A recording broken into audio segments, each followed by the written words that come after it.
Hello, I am one of the labor and delivery nurses at JBER, and we wanted to offer a virtual childbirth class during the times of COVID-19 because we are not hosting the class right now. So I will be presenting this to you all. Disclaimer, this is meant for patients who are in their third trimester. Just keep that in mind when we're talking about when to come to the hospital.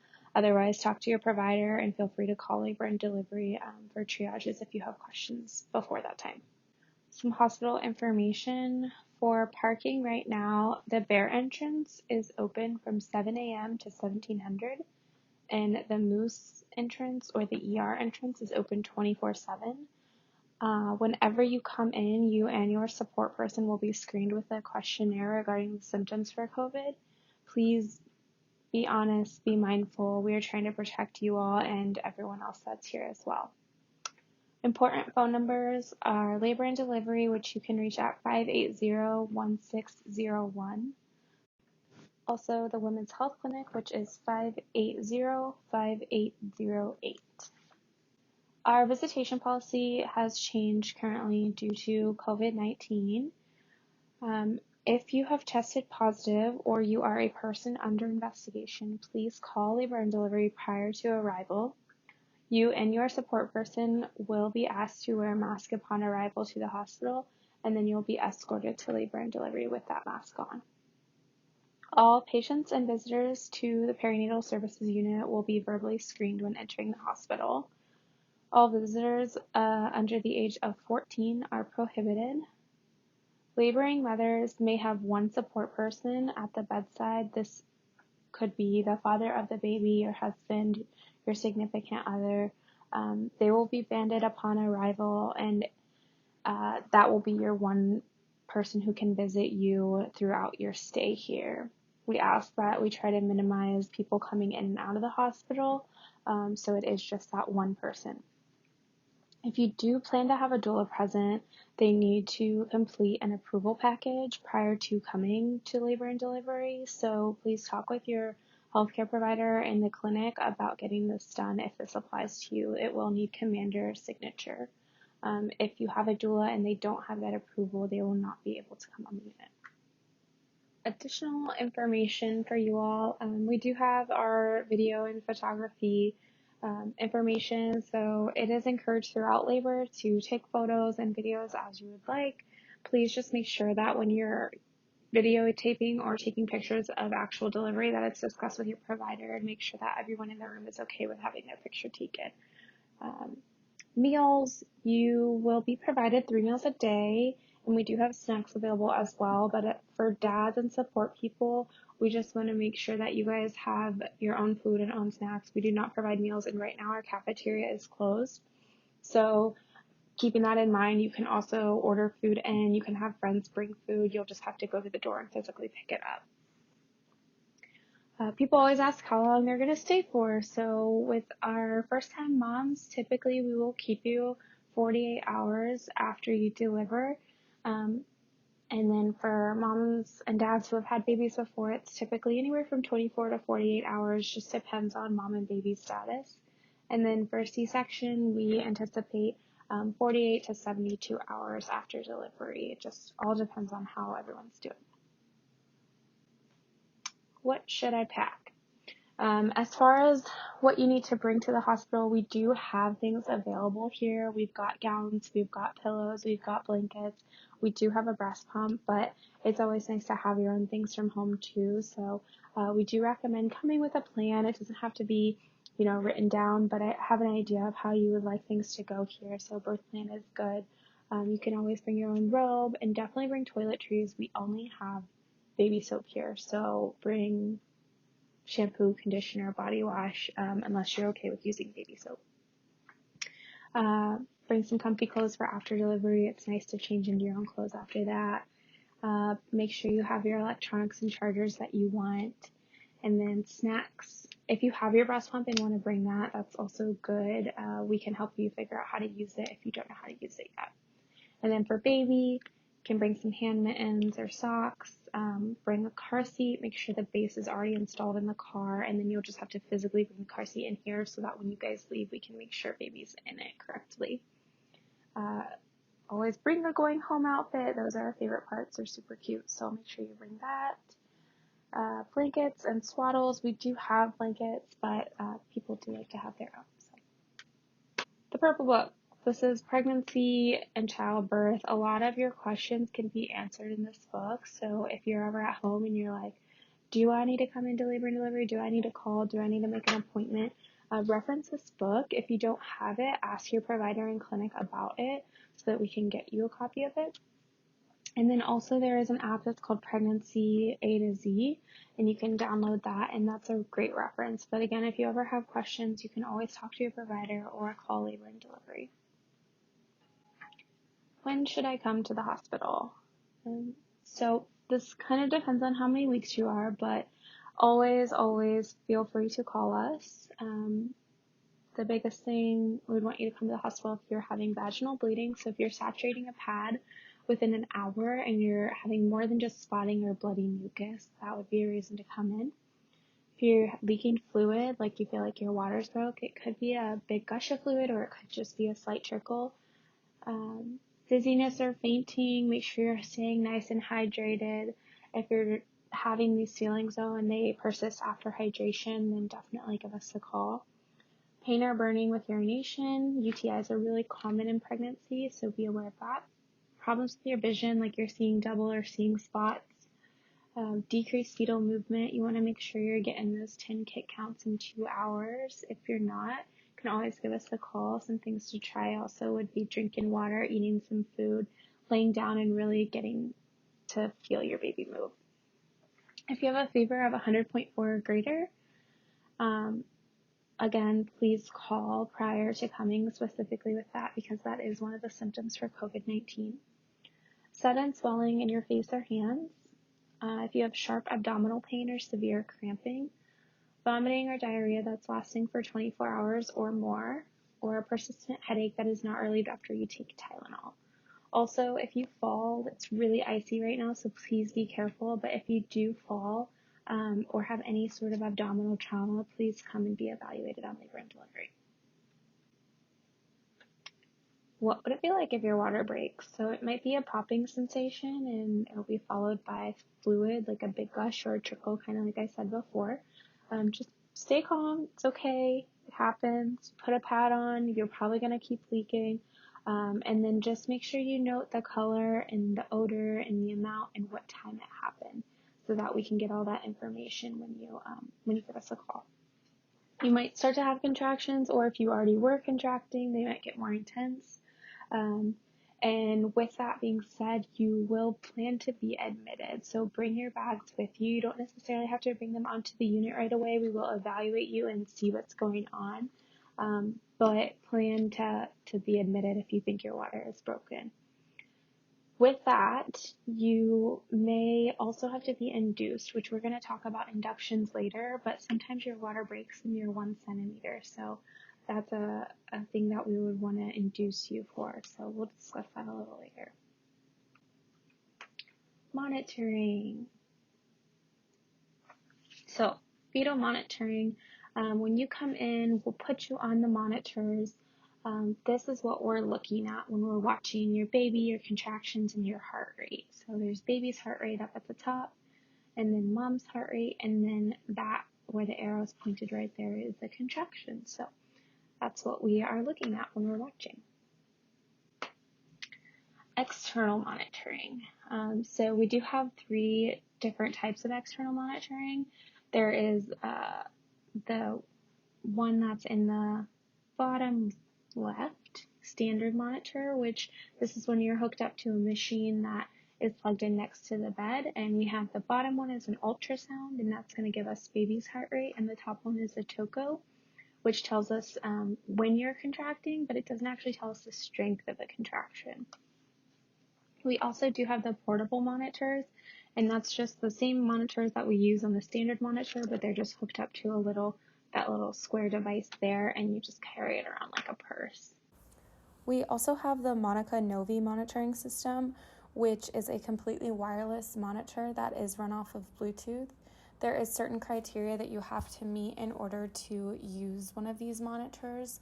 So that will be a discussion when you are admitted to labor and delivery if you meet the criteria.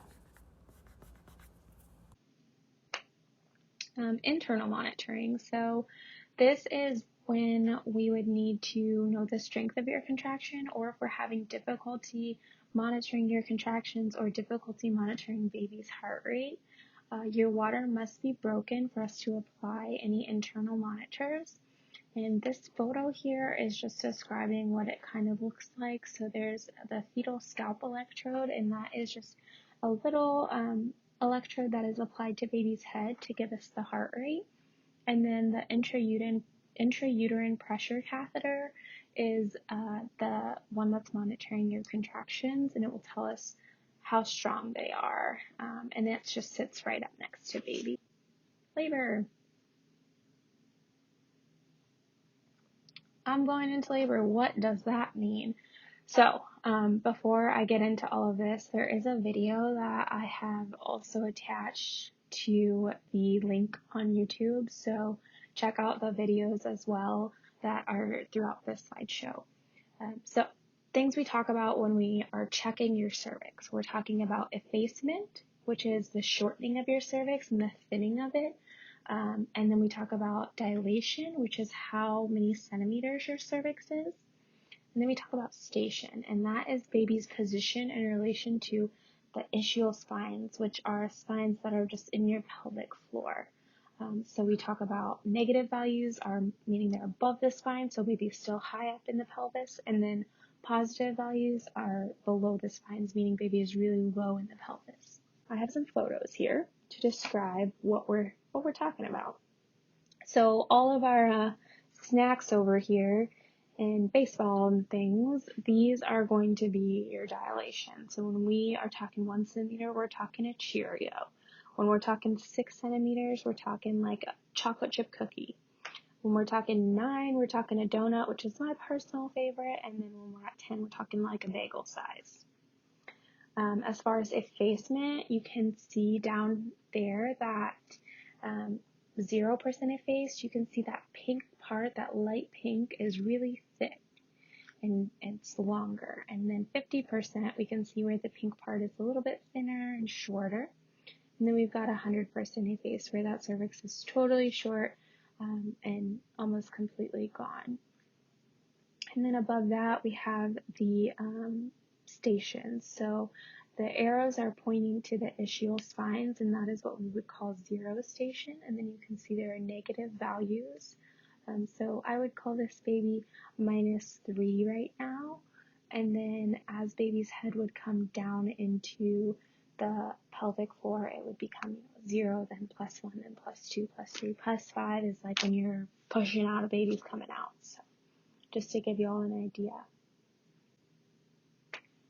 Am I in labor? There is a video link attached for this as well, true labor versus false labor. So, as many of you know, I'm sure you've heard of Braxton Hicks contractions.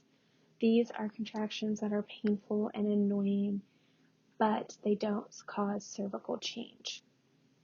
Those are your false labor contractions.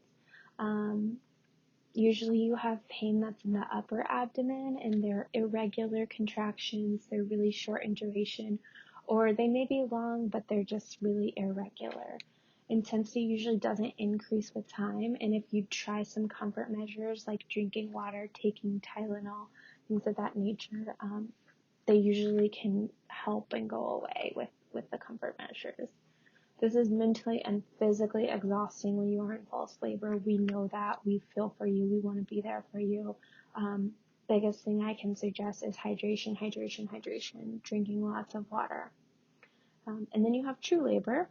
So this is contractions that lead to cervical effacement and dilation, meaning that cervix is opening. You can feel discomfort in the abdomen, sometimes lower abdomen, and then in the back area. Contractions are regular and consistent, so they're coming like every 3 to 5 minutes, and they progressively get worse over time in intensity, more painful. Sometimes they get a little bit longer too. and typically we want to see that contraction pattern for a good 2 to 3 hours before you're coming into labor and delivery. Usually your comfort measures won't bring relief, and sometimes can even make them stronger, so things like walking and moving around can make them get closer together and get worse. You may have some bloody show. It's kind of like a mucousy discharge that may have some blood tinged in it, and your water may break. How do I count my contractions? There's an app for it. Yay, there's an app for like everything now. So you can also not use an app, and you can just start the timer at the beginning of one contraction and then stop it at the beginning of the next. And that will tell us how far apart your contractions are. Again, if you're contracting every 3 to 5 minutes for 2 hours or more, we want you to come in for a labor check. What happens if I go into labor too early? So preterm labor is something that happens when you are having contractions that make cervical change and you are not 37 weeks yet. So things to watch out for would be a change in your vaginal discharge. You may have an increase in some discharge, clear, yellow, or white. Could be a sign of an infection that can lead to preterm labor. Leaking or gushing of clear fluid, aka you're water breaking, or you're having some bright red bleeding. You're having persistent low dull back pain that comes and goes, or you're having persistent pelvic pressure. Also, please watch for contractions. So if you have 4 or more in an hour and it's like menstrual cramping or abdominal cramping, go ahead and call labor and delivery. Tell us what your symptoms are, and then we will go from there. If you do come in labor and you are less than 36 weeks, there is a high chance that we will transfer you to another local hospital due to the fact that we do not have a NICU at JBER. However, that will be discussed based off of your status, baby status, and a discussion with the obstetrician and pediatrician who are on that day. Here are some risk factors for premature birth or preterm labor. If you've had one before, if you have twins, if you have known cervical or uterine problems, family history, maternal health conditions, smoking, maternal age, stress, and weight problems prior to pregnancy. What happens if I don't go into labor? So I briefly mentioned inducing earlier when I was talking about the water breaking.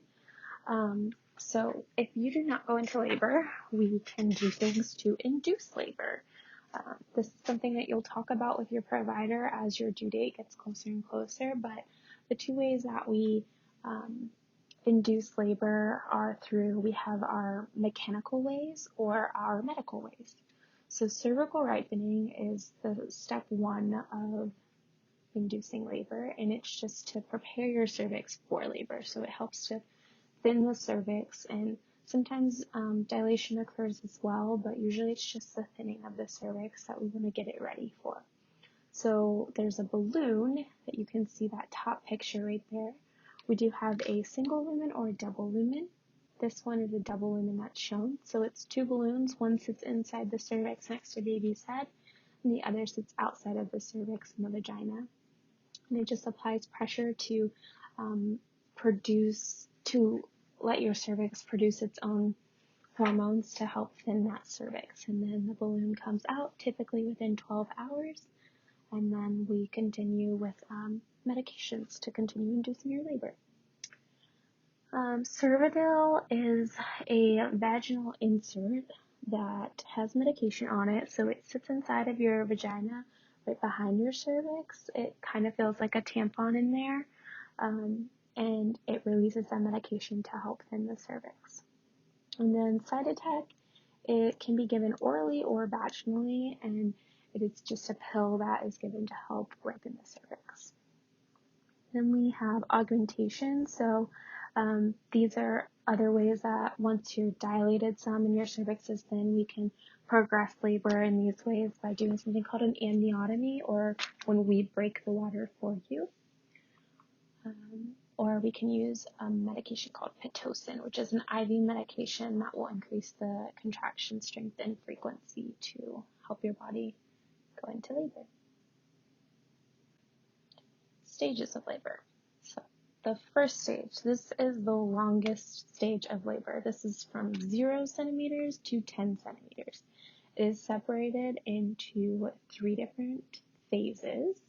So the early phase is when you're 0 to 4 centimeters dilated. So these are going to be mild to strong contractions that are spaced out.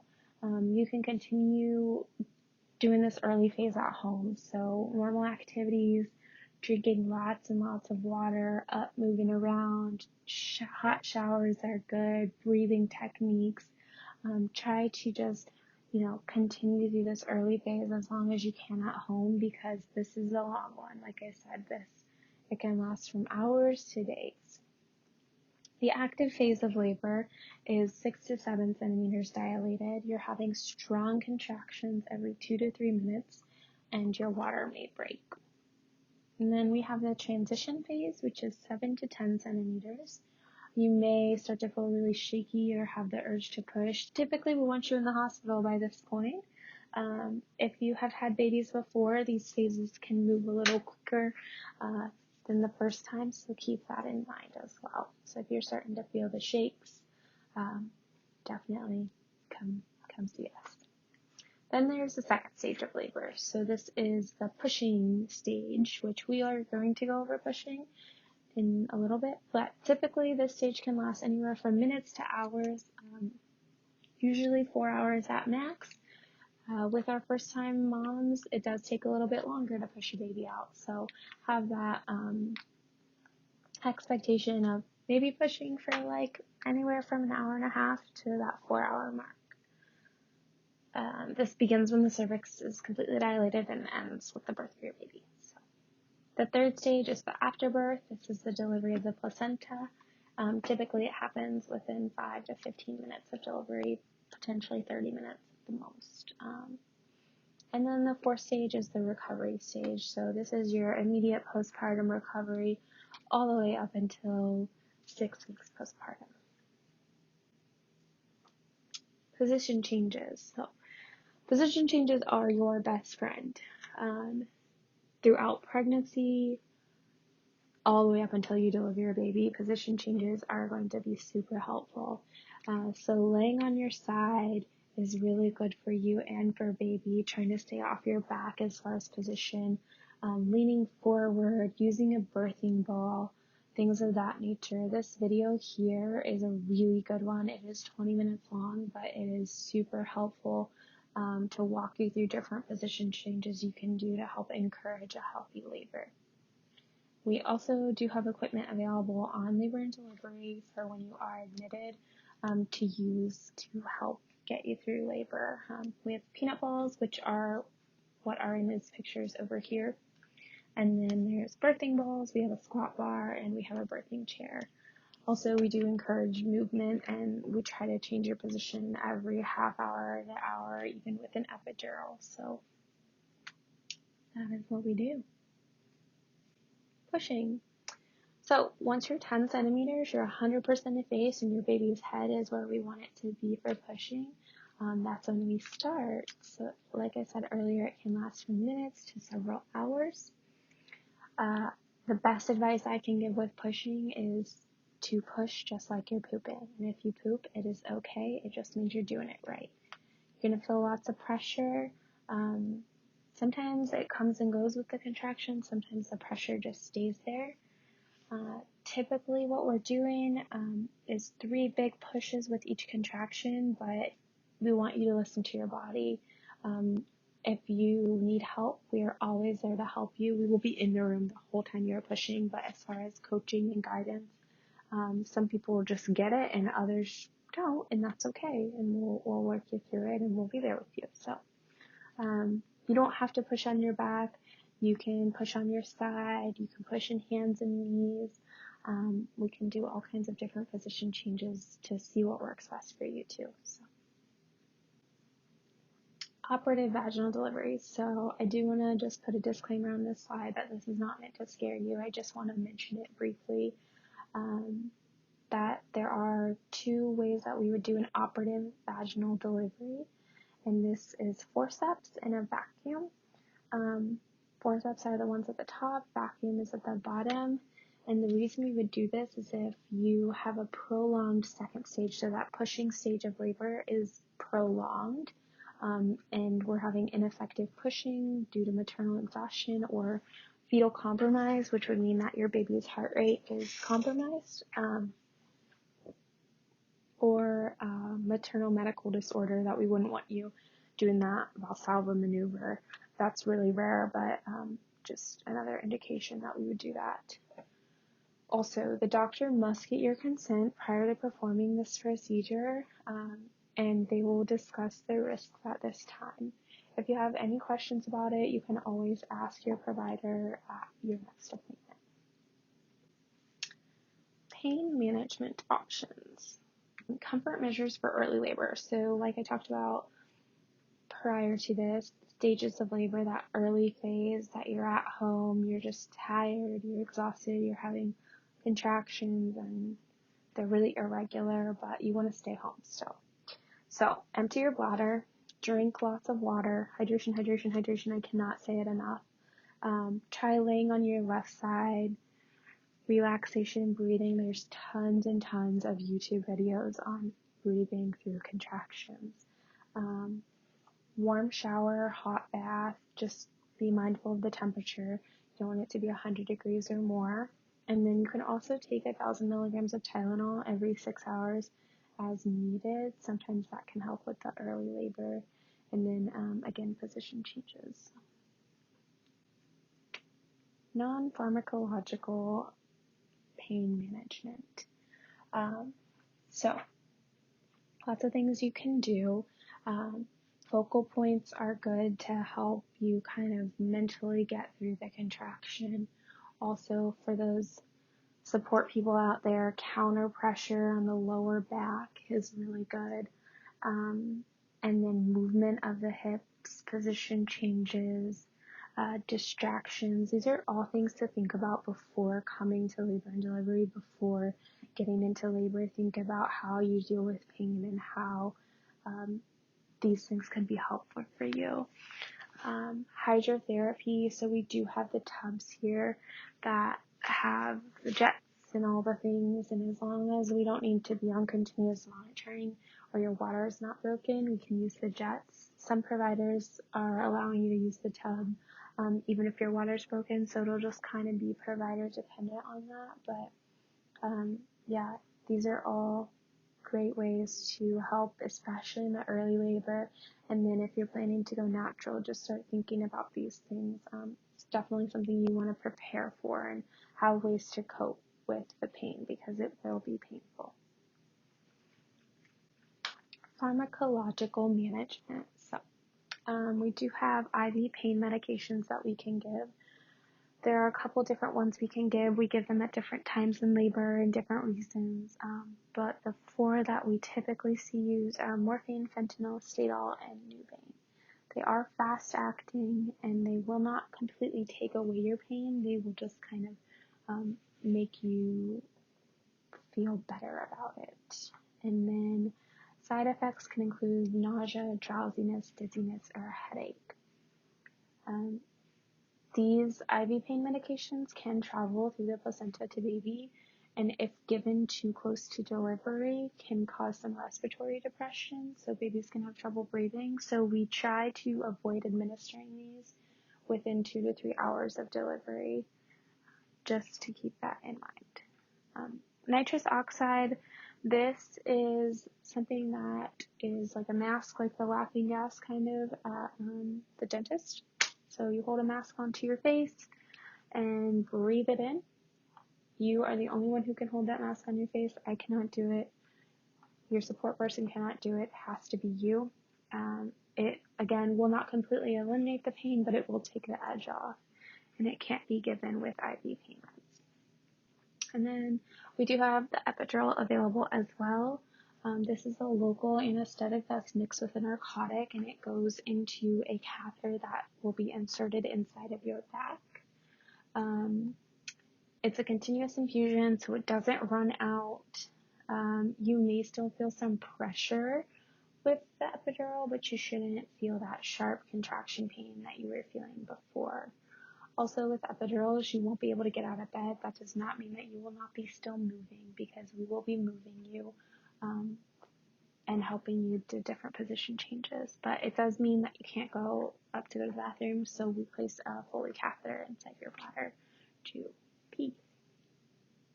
OB emergencies. So these slides are not meant to scare you. I just want you to have all the information that you need if this were to happen.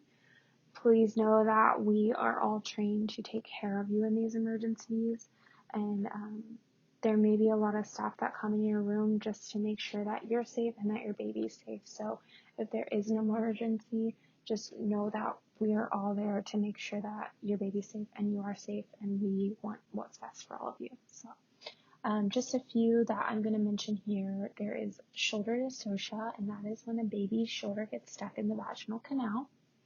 A cord prolapse is when an umbilical cord drops down through the cervix. Placental abruption, there are different severities of this one. So some people have a chronic abruption, and it's not necessarily an emergent thing, but it's something we want to be aware of. This is when the placenta separates from the uterus. And then uterine rupture, so this is a tearing of the uterus. Again, these are emergencies. I just want to mention them so that if you hear them, you know why there's a bunch of people in your room. Okay? Postpartum emergencies.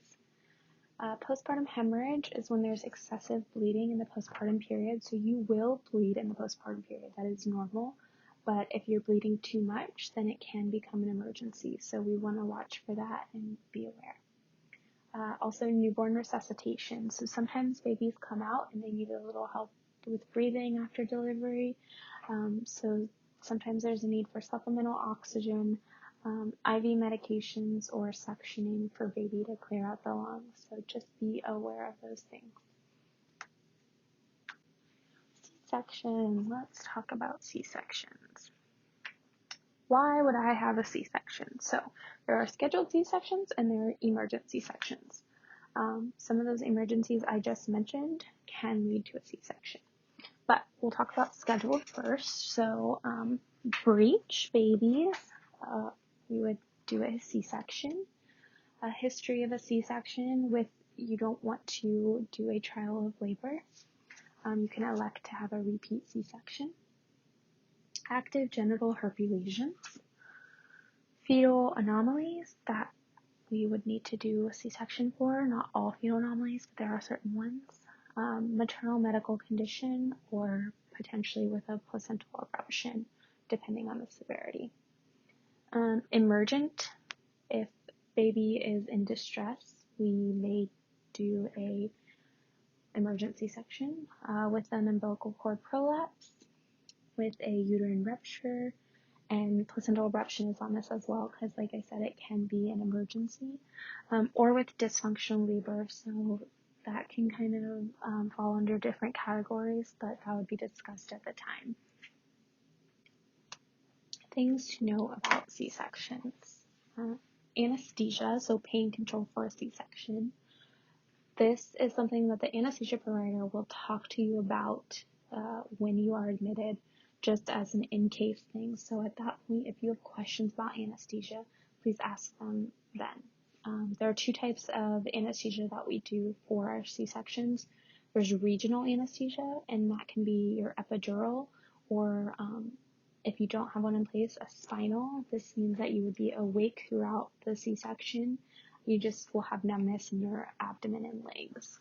And then there's general anesthesia, which this is used in emergency situations when regional is not an option or your pain is not being adequately controlled with regional. This would mean you would not be awake during the procedure. It's very rare that this happens, but it can happen. We do have the clear drapes available, so like you saw on the last slide, there's a picture of the baby being born in a C-section, and there's that clear drape, so we can use that during delivery so you can still see your baby being born. One support person is allowed to be in the OR. We will make sure they have scrubs and an OR cap and mask to wear, and then they can bring their cell phone into the OR with them to take pictures of baby and all of that. Postpartum. I mentioned earlier the third stage of labor, or the delivery of the placenta. After a baby is born, he or she is still attached to the placenta via the umbilical cord, and we do delayed cord clamping, so typically it's 1 to 3 minutes after birth. We wait until that cord has stopped pulsating to then cut the cord. You may still have some contractions. They're going to be weak and infrequent. Typically, the placenta is going to deliver within the first 5 to 15 minutes, but again, as said earlier, it can take up to 30 minutes. We also start postpartum Pitocin in this stage to help prevent postpartum hemorrhage.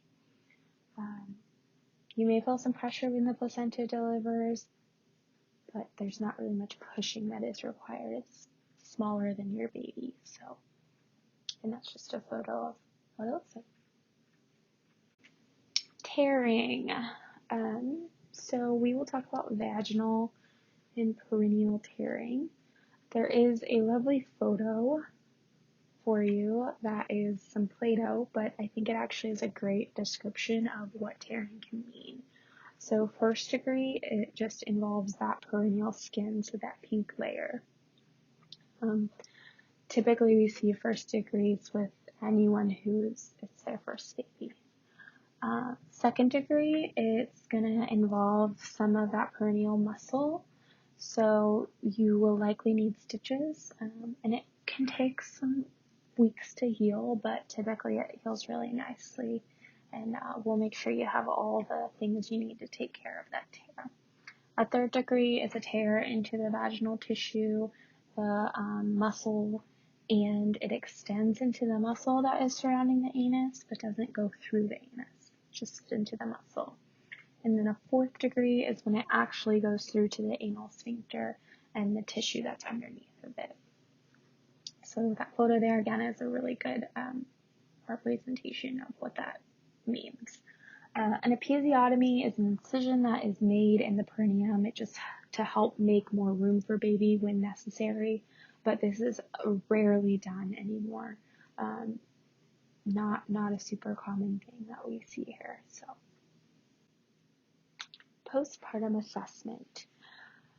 Fundal assessments. So, this says massage here, but it's not exactly as nice as a massage, but we will, as nurses, be rubbing on your belly every 15 minutes for the first 2 hours after delivery, and that is to assess your fundal height and assess firmness and assess your bleeding. We want to prevent postpartum hemorrhage, and this is what we have to do so. We also will then rub for 30 minutes for an hour, and then every 4 hours for 8 hours, and then once every shift. So lots of belly rubbing, apologizing in advance, but it is necessary for keeping you safe. You will have some cramping in the postpartum period, similar to contractions, and like I said earlier, bleeding is normal.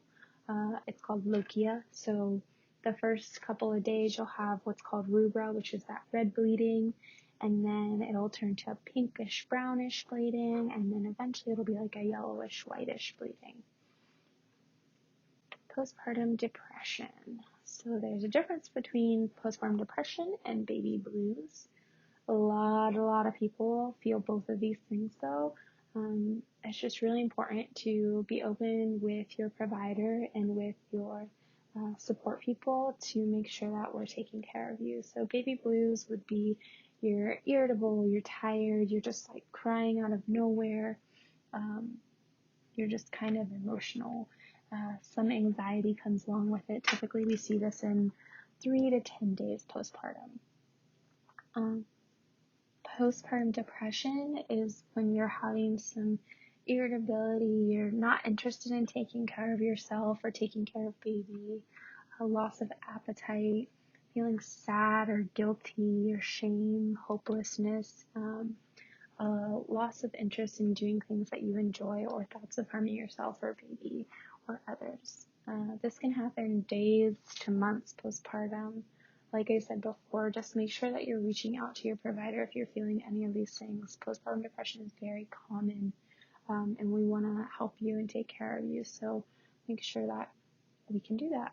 Also, your support person may notice this before you do, and your support person may be also feeling some sort of postpartum depression as well, so just make sure you all are looking out for each other.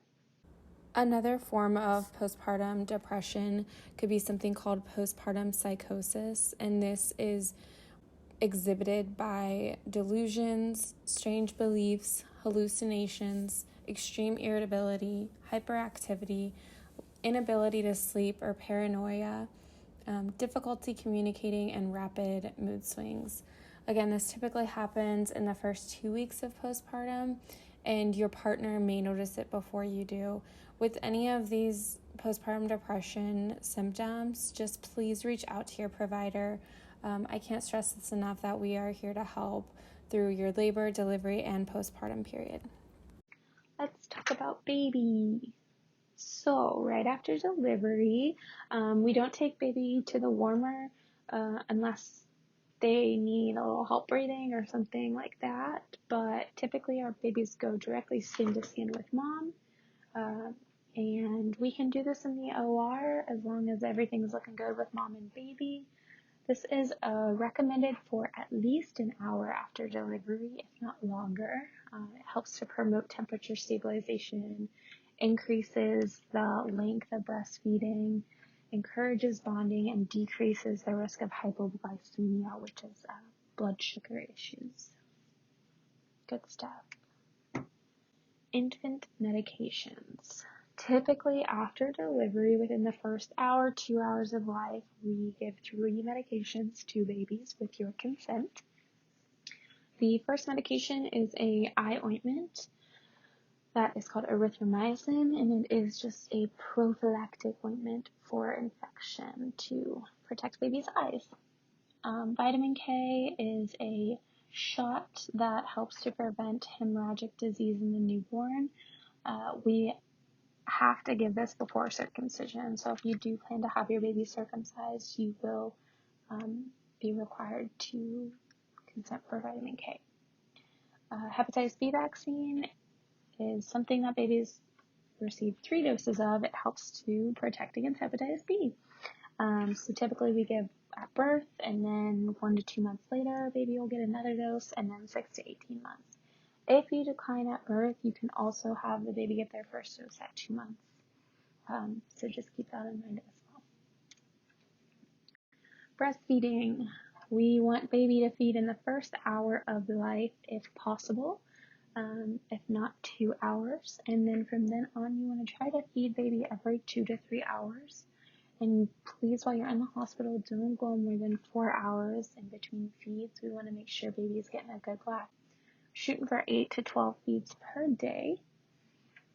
We do offer breastfeeding assistance from the nursing staff, and also during the weekdays and duty hours, we have a lactation consultant, Miss Sarah, who is available. She is also available for outpatient appointments during the postpartum period. Right now with COVID-19, you will have to contact her to talk about appointments and see what she is offering 24 hours later. So after baby is born, we do rooming in, babies stay in the room, and then at 24 hours, we will do a bath, and y'all can assist with the bath. So we'll bring the tub into the room, and you guys get to give your baby a bath. And then we also, at this point, test for bilirubin, which is like the jaundice level. So we will test for that, make sure baby's doing okay. We also do a congenital heart defect screen at this point, and then a newborn screening that helps to identify if there's any disorders in the newborn. And that's a blood sample that we send off to the state. And then we also do a hearing screen on baby. Welcome. I did want to go through and just give you guys photos of what our rooms look like. So usually we do a tour at this point in the childbirth class, but we are not able to do that. So I took some photos. This is what a labor and delivery room looks like. So you've got your labor bed right there in the center, and the bed is kind of like a transformer. It moves all different directions, does all kinds of cool, crazy things. And so typically you may see that move around a lot, especially right before delivery. We've got your monitors over on the left side, if you're looking at the screen. And then we have the epidural and IV pump. It's right there. And all the way over in the corner is your infant warmer. So that's if baby needs any help breathing or anything of that nature. We do have a warmer right there in the room to be able to do that. And then each room has its own bathroom with a hydrotherapy tub in it. So that's that tub I talked about earlier. So that's available. And then once you have delivered and are recovered, typically it's like 2 to 3 hours after delivery that we will move you over to the postpartum side. And this is what a postpartum room looks like. So the bed's a little bit more comfortable. It's not as transformer-like. And then there is also a pull-out couch for your support person. The bassinet is right over there in the corner. You can see, super cool. It moves around. It can be right next to you in bed, so that baby's right next to you, and there's a bunch of different cool settings on it. And then there is a storage closet for you to keep whatever stuff you bring with you, and then a TV and a DVD player. And the postpartum rooms also have a bathroom. They have just a stand-up shower in there as well. They're not the cool tubs, but thank you all so much for understanding during these difficult times. I know this is really hard. I know things are changing a lot and you're hearing a bunch of different information, but we really appreciate you all bearing with us, and I hope that this was helpful, and I hope to see you all soon to have your babies. Thank you.